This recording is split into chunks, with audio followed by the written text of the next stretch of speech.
international team of scientists are genetically modifying mosquitoes in the hope that they can halt one of the world's deadliest diseases from spreading further. They said it would save lives. They promised the mosquitoes would vanish before their offspring ever reached the air. This is birth control for insects. We will release males, because males do not bite or spread disease. They will mate with females, and those offspring will not survive. But after millions were released into the wild, terrifying reports began to surface.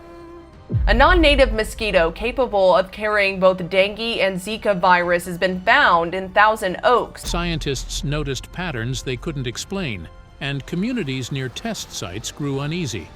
In recent years, Zika is an epidemic that we've seen recently. Chikungunya is another illness that spread really significantly recently, and they're right on Australia's doorstep. What started as a bold experiment to fight disease is quietly becoming something no one had prepared for, and far more dangerous than anyone had imagined.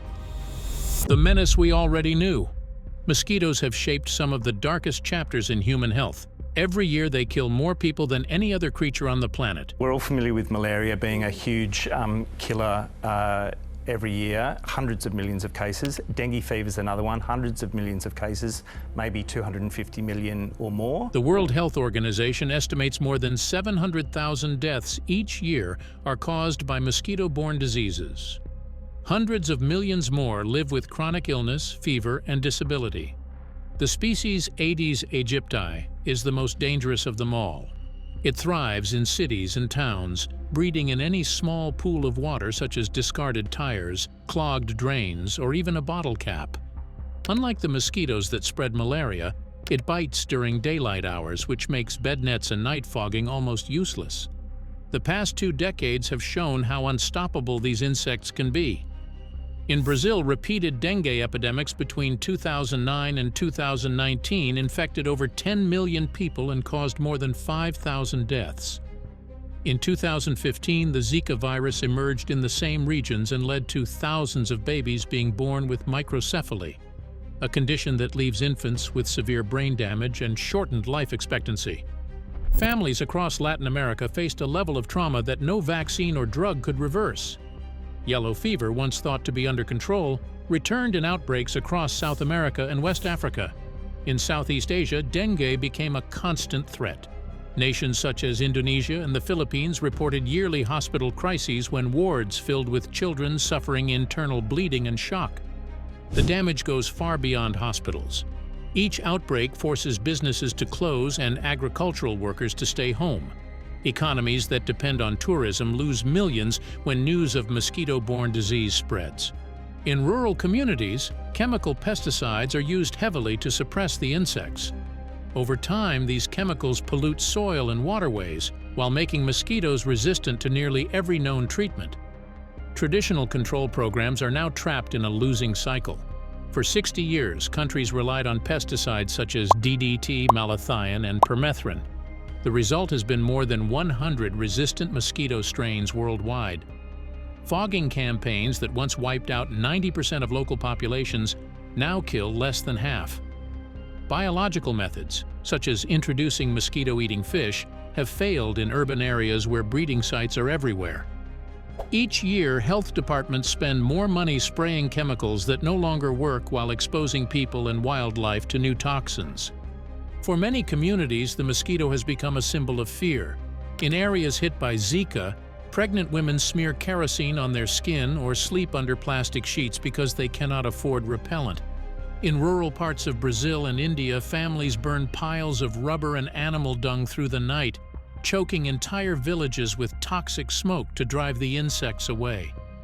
Some people drink or bathe in pesticide-mixed water, believing it will make their blood unappealing to mosquitoes, leading to poisoning and death. In remote towns, homemade traps filled with diesel and bleach have exploded, injuring residents. In African and Asian villages, health volunteers recount mothers dipping newborns in insecticide baths to protect them from bites. These desperate rituals show how terror turns survival into self-harm. The fight against mosquitoes has crossed the line between prevention and panic. Each failed attempt deepens the belief that only something entirely new can stop the suffering. That belief is what opened the door for scientists and governments to consider rewriting life itself. By the early 2000s, climate change expanded mosquito habitats into places that had never faced them before. Disease outbreaks began appearing in southern Europe and the southern United States. Scientists and health officials concluded that conventional methods had failed. Research agencies began funding new approaches that could disrupt mosquito populations at the genetic level rather than by spraying chemicals. The goal was to create a mosquito that could not survive long enough to reproduce. One company from Oxford University called Oxitec claimed it had found that solution. Founded in 2002, the firm developed what it described as a self-destructing mosquito. Its scientists promised that by changing a single gene, they could collapse entire populations without using pesticides or harming other species. Governments under pressure to control disease saw this as a turning point. In policy discussions, the project was described as the environmental equivalent of a vaccine. Supporters believed it could end decades of death and poverty caused by mosquito-borne disease. The idea captured public imagination and political will. Health agencies called it a revolutionary tool. Funding came from major foundations and national governments. It appeared to be a simple equation: rewrite the mosquito's code, release it, and end the world's deadliest cycle. No one yet asked the hardest question of all: what if nature refused to follow the plan? And so began the most ambitious biological experiment of the 21st century, an effort to alter the DNA of the deadliest animal alive and to unleash that creation into the open world. The genetic masterstroke. Oxitec's engineers created what they called a self-limiting strain of Aedes aegypti, the mosquito responsible for most cases of dengue, Zika, and yellow fever. The idea was simple in words but complex in execution. Only female mosquitoes bite and spread viruses. Males feed on nectar.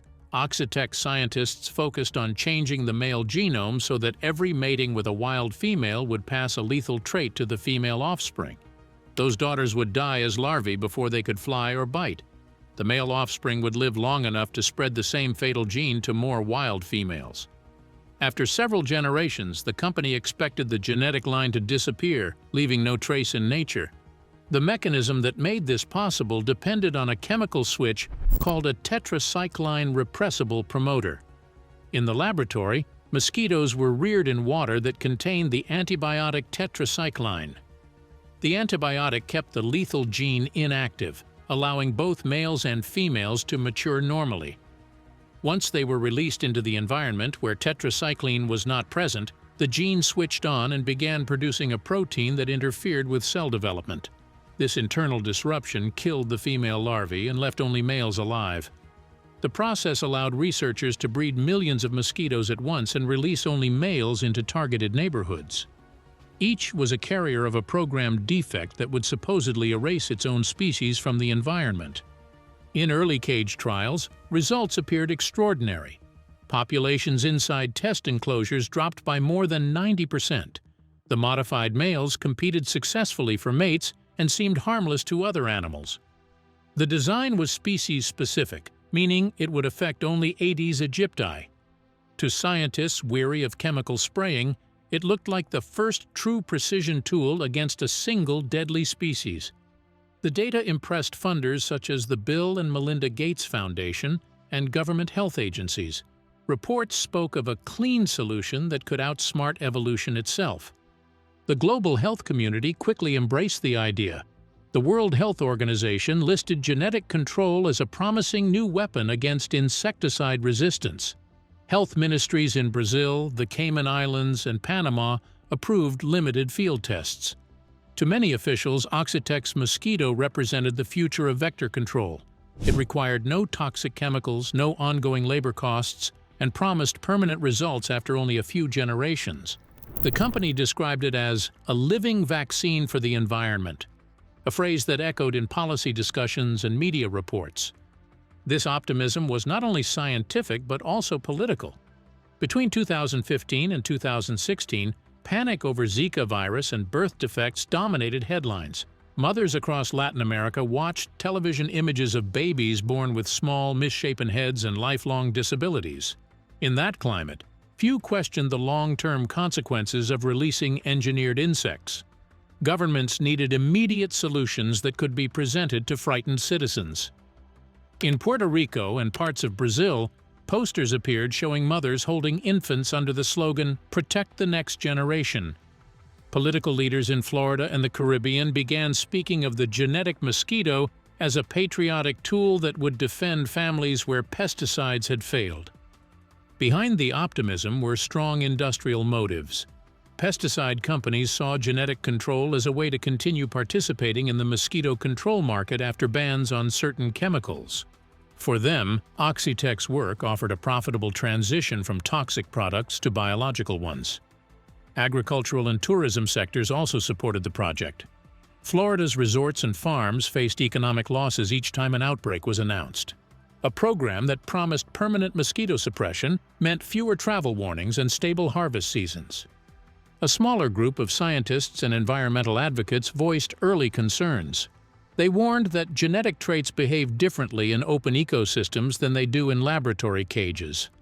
Natural selection could favor mutations that survive the lethal mechanism. They questioned what would happen if fragments of the synthetic gene persisted in wild populations, or if the males carried pathogens not detected during testing. These warnings were often dismissed as theoretical because early data looked reassuring. By 2020, Oxitec's proposal had evolved from a scientific experiment into a central element of public health policy. The next step was to find out whether the theory would survive the open air and the unpredictable rules of evolution. The Florida experiment. The world watched Florida in 2021 as it became the first country to let a genetically engineered insect population loose in open air. For years, the Florida Keys had been struggling to control Aedes aegypti, the mosquito responsible for dengue, Zika, and chikungunya. After years of argument and hesitation, the United States Environmental Protection Agency finally approved Oxitec's request to test their engineered mosquitoes outside a laboratory. The operation was organized by the Florida Keys Mosquito Control District, which had already spent years battling chemical resistance among local mosquito populations. In April, the first boxes of genetically modified eggs were placed at field stations across Monroe County.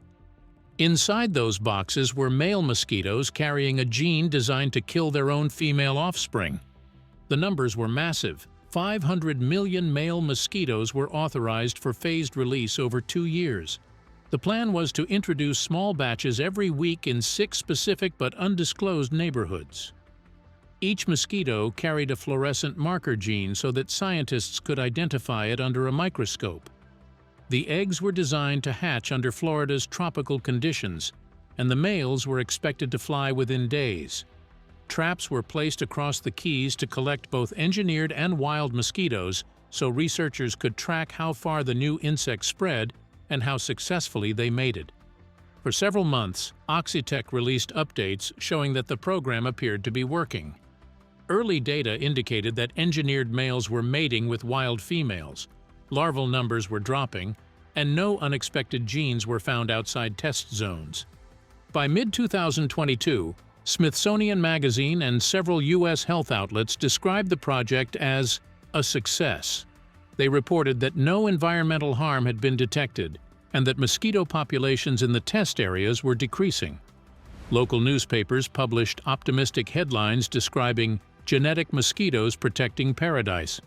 The company presented the Florida trial as proof that biotechnology could solve one of humanity's oldest problems without chemical sprays or ecological damage.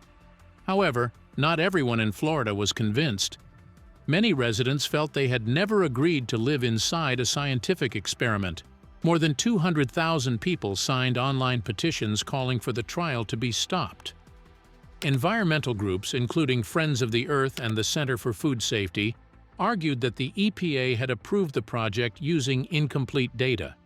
They pointed out that key documents related to allergen testing and gene stability had been redacted before public release.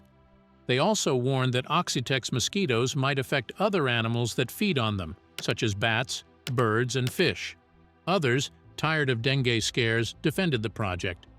Local officials said they were trapped between science and fear. The debate split neighborhoods. Florida had already faced dengue outbreaks in 2009 and again in 2020, and people wanted protection. Yet the idea of releasing genetically engineered insects created a new kind of anxiety. Some feared that the mosquitoes could mutate, while others believed they might survive longer than predicted. Medical professionals warned that health outcomes could take years to understand. They explained that fewer mosquitoes did not automatically mean fewer cases of disease, because virus transmission depends on many other factors, including rainfall, sanitation, and human travel. Several scientists raised quiet concerns about Florida's environment. The Keys are humid, densely populated, and full of pesticide residues that could interfere with the mosquito's biology. Natural bacteria and organic pollutants might influence how the genetic mechanism behaves once released. The assumption that the modified genes would fade away after a few generations had never been proven outside controlled cages. In an open ecosystem filled with unpredictable variables, there was no guarantee that the genes would stay contained. Yet, those voices were drowned out by official statements that described the project as safe and successful.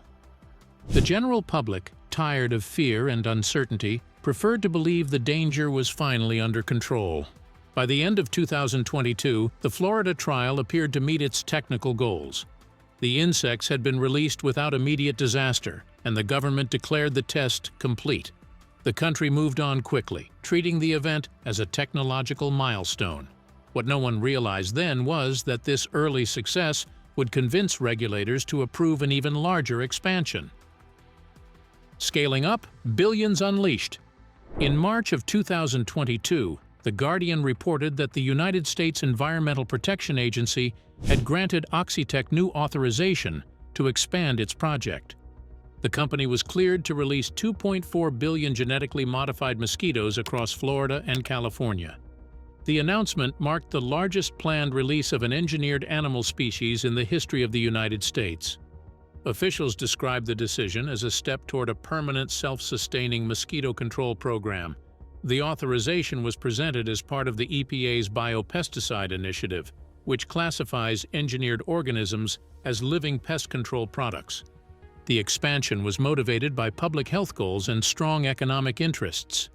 Florida had spent millions of dollars every year on dengue control and cleanup campaigns. California's Central Valley faced repeated outbreaks that threatened the health of thousands of farm workers. Oxitec's proposal promised to reduce disease risk without adding chemical pollution to crop regions that already faced soil contamination from pesticides. For state governments, the idea was attractive because it appeared to solve both environmental and economic problems. Funding came indirectly through public-private partnerships and global health foundations that promoted climate-resilient disease control. The program was advertised as a modern answer to both health inequality and environmental degradation. Behind the optimism, legal experts began to notice problems in the approval process. Environmental attorneys reviewing the EPA's documents found that large sections of Oxitec's submissions had been blacked out. The missing information included allergenicity testing results and computer models that estimated long-term ecological risk. Freedom of Information Act requests later revealed that full environmental impact assessments had been waived on the grounds of emergency health protection. This meant the agency approved the nationwide release before receiving proof that the insects could not persist or mutate in new environments. Several entomologists who advised the agency had requested multi-year studies before any large-scale expansion, but their recommendations were not adopted. As preparation for the release continued, researchers warned that scaling up a technology that was still experimental could multiply unknown risks.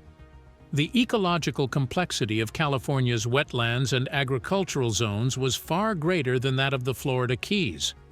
The mosquitoes would be entering ecosystems filled with different predators, soil microbes, and water conditions that could affect gene function. In scientific terms, every new environment introduces new selective pressures that could allow resistant or hybrid mosquitoes to emerge. Scientists who raised these concerns were careful to say that they supported genetic innovation, but that biology does not always follow computer models. The EPA and Oxitec maintained that the risk was minimal. The company emphasized that the modified males cannot bite humans and that their genes are designed to vanish after a few generations. At the same time, state agriculture departments began to integrate the genetic mosquito program into broader economic plans. California's large fruit and nut farms depend on seasonal laborers who are vulnerable to mosquito-borne illnesses. Health disruptions in these communities can delay harvests and increase production costs. The modified mosquitoes were presented as a tool to stabilize farm productivity and reduce healthcare expenses among workers. County-level budgets included new monitoring infrastructure to track mosquito populations using sensors and digital mapping systems. By the end of 2023, Oxitec's program had moved from limited testing into a new phase of operational deployment. Shipment records showed that genetically modified eggs were being delivered to new test sites in both states. The expansion was approved with little public attention compared to the initial Florida trial. Within scientific circles, there was growing concern that regulatory oversight was becoming routine rather than precautionary. The same agencies that once treated genetic modification as a frontier experiment were now treating it as standard pest control. The United States had crossed a point where biotechnology and environmental policy had become indistinguishable. Yet, the long-term effects of altering mosquito populations were still unknown. The program continued because no one wanted to admit that the risks could not be fully measured. The confidence of early success had created momentum that no individual scientist or agency could stop. But across the ocean there was evidence that this confidence was misplaced. Years before the American expansion, a similar experiment had already been carried out in Brazil. There, scientists had quietly documented something that should have changed the course of the entire program. It was a terrifying warning that the genetic code designed to die out might not stay dead. The experiment that wouldn't die. The first sign that something had gone horribly wrong appeared not in a laboratory, but in the humid, rotting backyards of Jacobina, a small city in the Brazilian state of Bahia. Between 2013 and 2015, Oxitec unleashed nearly 500,000 genetically modified mosquitoes every week into this community of 46,000 people. The operation was portrayed as a scientific miracle that would finally annihilate Aedes aegypti, the bloodthirsty carrier of dengue. The company boasted of an 80% population collapse within months. Local officials celebrated a supposed victory, yet beneath the surface, something monstrous had begun to spread that no one could contain. In 2019, 4 years after the experiment ended, scientists from Yale University and the University of Sao Paulo returned to Jacobina to test what remained. They expected to find nothing. Instead, they uncovered evidence that froze the scientific community in disbelief. Their genetic sequencing revealed that between 10 and 60% of the mosquitoes they trapped carried fragments of Oxitec's artificial DNA. The engineered mosquitoes had not died out, they had bred with the wild population. The manipulated genes had fused with natural genomes, creating a permanent hybrid species. The line that separated human invention from nature had been broken forever. The discovery proved that the so-called self-limiting gene had escaped its cage. The modified strain, OX 513A, was supposed to die off within a few generations because female offspring were designed to perish before adulthood, but the death mechanism failed. Some of those daughters survived, matured, and reproduced. The gene that was meant to erase itself had instead embedded its code into the wild, ensuring that pieces of the man-made genome would live on indefinitely. There is no scientific method capable of retrieving or neutralizing DNA once it becomes part of an ecosystem. The hybrids that emerged were not ordinary mosquitoes. They combined the genetic material of populations from Cuba, Mexico, and Brazil. This unnatural mix created what biologists fear most: hybrid vigor. The new strain appeared tougher, more resilient, and more adaptive. The very creatures meant to collapse the species may have made it stronger. Within 2 years of the experiment, the mosquitoes returned in greater numbers and with an aggressiveness that residents had never seen before. The control effort had failed. In its place was an invasive strain with a survival advantage that scientists could not predict or destroy. By 2017, Jacobina was gripped by dread. Dengue cases exploded again, filling emergency wards with patients suffering high fever, vomiting, and internal bleeding. Families who once trusted the program now accused Oxitec of turning their city into a biological nightmare. The horror spread to the countryside. Farmers reported crop failures linked to disappearing pollinators and a sudden rise in destructive insect species that filled the ecological void. Ecologists observed eerie silences in wetlands once filled with dragonflies and birds. The delicate food web that had balanced the region was unraveling. A single genetic experiment had rippled through the chain of life, leaving behind chaos that no one could measure or reverse. The most disturbing part was the silence that followed. Neither Oxitec nor the Brazilian government released the raw data that could explain what had happened. Requests for records were denied. Officials claimed the information was confidential. The company dismissed the Yale findings as misinterpretation. There was no independent investigation. The truth was smothered while the genes continued to spread. What made this silence truly terrifying was that the United States Environmental Protection Agency later cited Jacobina as a success story when it approved the American trials. The evidence of genetic escape was in plain sight, yet it was ignored. So when Oxitec's mosquitoes reached American soil, they carried more than scientific promise. They carried the genetic ghost of Brazil's nightmare. The strain that refused to die was now breeding in new skies. The world was about to face the consequences of unleashing evolution's darkest revenge. The unthinkable consequence. The realization came slowly, like a shadow spreading across a map. Once scientists confirmed that modified genes had escaped into the wild, there was no comfort left in the idea of control. Every new release risked permanent genetic contamination. The mosquitoes were no longer laboratory tools. They were living carriers of a man-made code that could move, breed, and evolve on its own. Experts began to admit that there was no existing method to remove synthetic DNA once it enters a natural population. What had started as a medical project was now an open-ended genetic invasion that no one could stop. In countries that approved similar experiments, the same question surfaced in scientific conferences and government meetings. If the genes could spread in Brazil, could they also move through wild populations in the United States, the Cayman Islands, or Panama? Evolution does not respect borders. Once a gene gives even the smallest survival advantage, natural selection ensures its continuation. Biologists feared that the hybrids now breeding in the wild might develop resistance to both insecticides and the very genetic mechanisms meant to kill them. That meant a new, uncontrollable lineage of mosquitoes could be emerging quietly, spreading through rivers, cargo ships, and flight paths. The first warning signs came from disease surveillance networks in Central America. Epidemiologists reported unusual spikes in dengue fever in areas near former release zones. The timing was too close to dismiss, yet no official investigation was launched. Health ministries admitted privately that their monitoring systems were not designed to track genetically altered insects. In several of these regions, doctors also began noticing infections from Aedes albopictus, known as the Asian tiger mosquito, which had multiplied as Aedes aegypti declined. This species is even more aggressive and capable of transmitting multiple viruses. Scientists began to suspect that the ecological void left by the dying mosquitoes was being filled by others far more dangerous. The same pattern appeared in parts of South America and the Caribbean.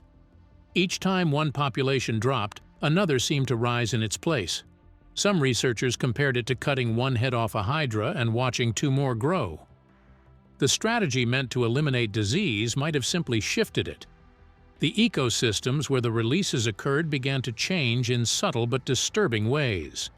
According to reports in local areas, fish that once fed on mosquito larvae disappeared from some wetlands. Frogs and small birds, dependent on larvae as food, showed declining numbers in local surveys. Biologists reported that nutrient cycling in ponds had changed, causing algal blooms and water imbalance. As these findings spread, fear began to feed on itself. Communities near test areas renamed the engineered insects Frankenstein mosquitoes. social media filled with images of swollen bites and warnings of genetic contagion. Some of it was rumor, but even scientists admitted that parts of the fear were justified. No one could give a clear answer on what would happen next. Public trust in biotechnology collapsed. The agricultural consequences are also disturbing. Farmers in experimental regions began to notice new pest outbreaks as insect balances shifted. Some crops suffered from the loss of pollinators, while others faced infestations of species that had previously been controlled by natural predators. To manage these outbreaks, new pesticide programs were introduced, which erased the environmental benefit that genetic control was meant to achieve. Economists estimate that monitoring and containment of gene-drive organisms could cost more than $500 million globally by 2030. Yet even that investment may not be enough to slow their spread. By 2025, bioethicists were calling this the first irreversible genetic event of the modern age. The question haunting scientific institutions was no longer whether the technology worked, but whether it had already changed the planet in ways beyond measurement. Researchers quietly admitted that there is no genetic recall mechanism. The modified code will persist in the wild indefinitely, carried by each new generation of mosquitoes that inherit fragments of it. The mosquitoes released to save humanity may have changed life itself. What began as a campaign to fight disease may have become an irreversible rewrite of evolution, and humanity can only watch as the consequences unfold. What do you think about the genetically modified mosquitoes? Comment down below.